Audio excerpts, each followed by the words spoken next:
वीर जवान वैभव वाघ यांना अखेरचा निरोप. पांढरट येथे शासकीय इतमामात अंत्यसंस्कार.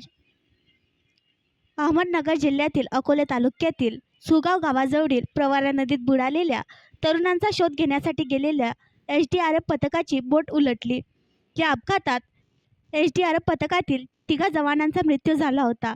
यामध्ये भडगाव तालुक्यातील पांढरट येथील वीर जवान वैभव सुनील वाघ यांचा देखील समावेश होता. दरम्यान त्यांच्या पार्थिवावर पांढरट येथे आज सकाळी अंत्यसंस्कार करण्यात आले.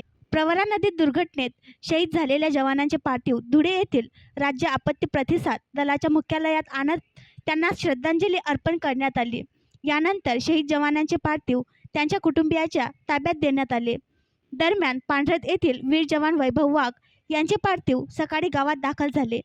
यावेळी त्यांना श्रद्धांजली वाहत मानवंदना देण्यात आले.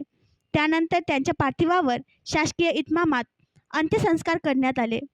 पाचोरा भडगाव विधानसभा मतदारसंघाचे आमदार किशोर पाटील यांनी शहीद जवान वैभव वाघ यांना श्रद्धांजली अर्पण करत त्यांच्या पार्थिवाचे दर्शन घेतले.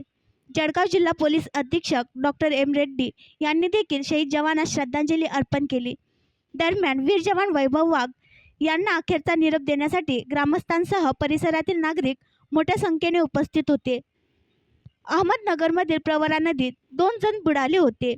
यातील एकाचा मृतदेह सापडला तर दुसऱ्याला शोधण्यासाठी एसडीआरएफच्या पथकाला पाचारण करण्यात आले. मात्र एसडीआरएफची बोट शोधकार्य सुरू असताना अचानक उलटली.